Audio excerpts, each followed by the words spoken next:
साल 1526 दिल्ली की गद्दी पर बैठा था लोदी वंश का आखिरी सुल्तान इब्राहिम लोदी। उसके पास थी 1 लाख सैनिकों की विशाल सेना और सैकड़ों हाथी। दूसरी तरफ था काबुल से आया एक हमलावर बाबर, जिसके पास महज 12 से 15 हजार सैनिक थे। संख्या बल में इतना अंतर होने के बाद भी बाबर ने चंद घंटों में दिल्ली की किस्मत बदल दी। आखिर कैसे, आगे में हम जानेंगे पानीपत के प्रथम युद्ध की वो कहानी और बाबर की वो तुलगुमा नीति जिसने भारत में मुगल साम्राज्य की नींव रखी। पानीपत के मैदान में एक तरफ बाबर की सेना और एक तरफ इब्राहिम लोदी की सेना खड़ी थी।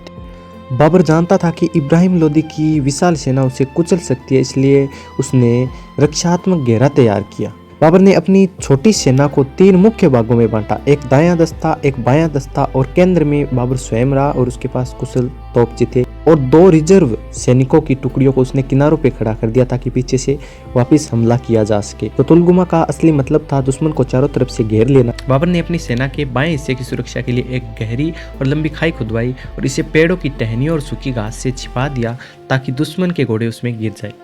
सामने की तरफ बाबर ने 700 बैलगाड़ियों को चमड़े की रस्सियों से बांधकर एक दीवार खड़ी कर दी और इसके बीच में जगह छोड़ दी ताकि तोपें चलाई जा सके। दाईं ओर पानीपत का शहर, बाईं ओर गहरी खाई और सामने गाड़ियों की दीवार। बाबर ने लोदी की सेना को एक ऐसे संकरे रास्ते में फंसा दिया जहां उनकी संख्या ही उनकी सबसे बड़ी कमजोरी बन गई। जब लोदी की सेना ने केंद्र पर हमला किया तो वे गाड़ियों और तोपों के सामने उलझ गए। इसी वक्त बाबर ने अपनी रिजर्व टुकड़ियों, जिन्हें तुलगुमा दल कहा जाता था, उन्हें आदेश दिया। ये अत्यंत फुर्तीले घुड़सवार थे। इन्होंने बिजली की रफ्तार से चक्कर काटा और लोदी की सेना को पीछे से घेर लिया। अब लोदी की सेना के पास कोई रास्ता नहीं था। सामने से तोपें आग उगल रही थी और पीछे से तुलगुमा घुड़सवारों के तीरों की बौछार हो रही थी।